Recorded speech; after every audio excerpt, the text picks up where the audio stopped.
জয় হিন্দ দোস্তো, নমস্কাৰ। অসমৰ সকলো প্ৰিয় সতীৰ্থ গৃহৰক্ষী ভাই বন্ধুসকল জ্ঞাত যে আমাৰ যিখিনি সমস্যা আছে এই সমস্যা সমাধানক লৈ আমাৰ অসমৰ গৃহৰক্ষী বিভাগৰ যিকেইটা সন্থা আছে গোটেইকেইটা সন্থাই অসম চৰকাৰক এতিয়া নহয় বহু দিনৰ আগৰ পৰাই আমাৰ যি দীৰ্ঘদিনীয়া সমস্যা সেই সমাধানৰ কাৰণে চৰকাৰৰ ওচৰত বহুতো মাত মাতি আহিছে আৰু আগন্তুকো মাত মাতি যাব আৰু বৰ্তমানলৈকেও মাত মাতি আছে। আপোনালোকে সকলোৱে হয়তো জ্ঞাত যে আমাৰ যিখিনি সমস্যা সমাধান হ'বলগীয়া আছিলে সেইখিনি এতিয়ালৈকে হোৱা নাই।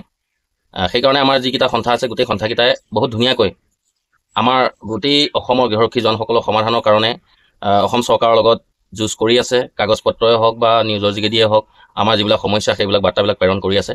কিন্তু আমাৰ মৰমৰ জনপ্ৰিয় মুখ্যমন্ত্ৰী মামাই কিন্তু আমাৰ সমস্যাখিনিৰ ওপৰত অকণো গুৰুত্ব দিয়া যেন আমি দেখা নাই।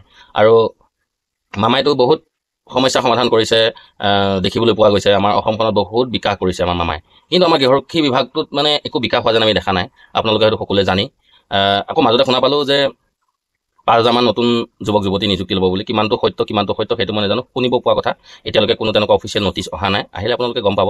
আৰু যদি কোনোবা নতুন ইচ্ছুক যুৱক যুৱতী সোমাম বুলি ভাবি আছে গৃহৰক্ষী বিভাগত, তেনেহ'লে আপোনালোকে গম পায় যে আমাৰ চাকৰিটো ছমাহৰ পিছত আমাৰ কি কণ্ডিশ্যন হয়।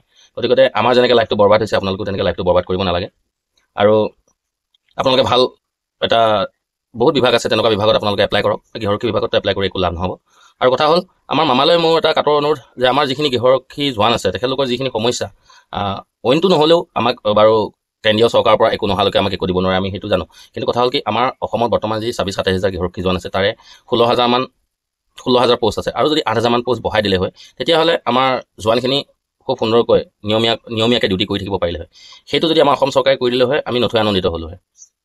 কথাটো হয় নহয় আপোনালোকে কমেণ্ট যোগে জনাবচোন। আৰু আমাৰ মামাই এইটো বহুত বিকাশ কৰিছে, গম পাইছে ইতিমধ্যে। আমাৰ যদি চেলাৰীটো অকণমান বঢ়াই দিলে হয় বা আমাৰ যদি PF ESI এটা সুবিধা কৰি দিলে হয়। আৰু আপোনালোকে জানে যে আমাৰ যি 23,000 দৰমহা হৈছিলে, আগতো 9,000 আছিলে, তাৰ আগতো আৰু বহুত কম আছিলে।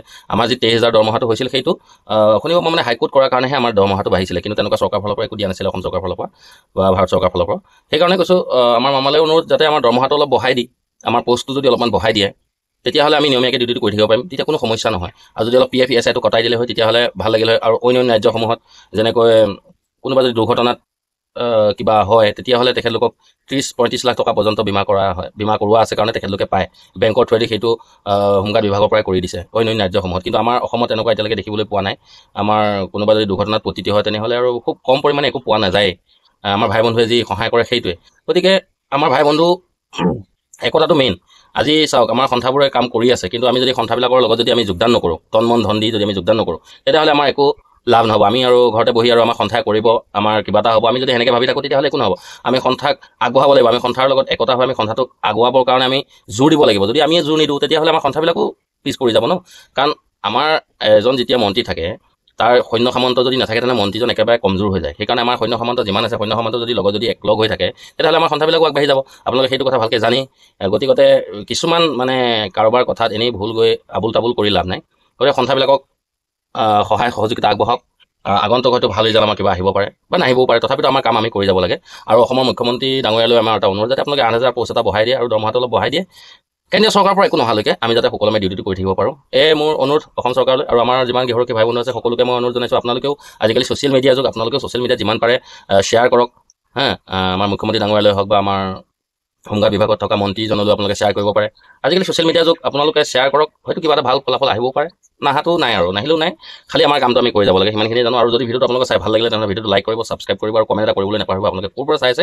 আৰু ভিডিঅ' যিমান পাৰে বন্ধুবৰ্গৰ মাজত শ্বেয়াৰ কৰি দিব। তো আজিলৈ জয় হিন্দ, জয় ভাৰত, নমস্কাৰ।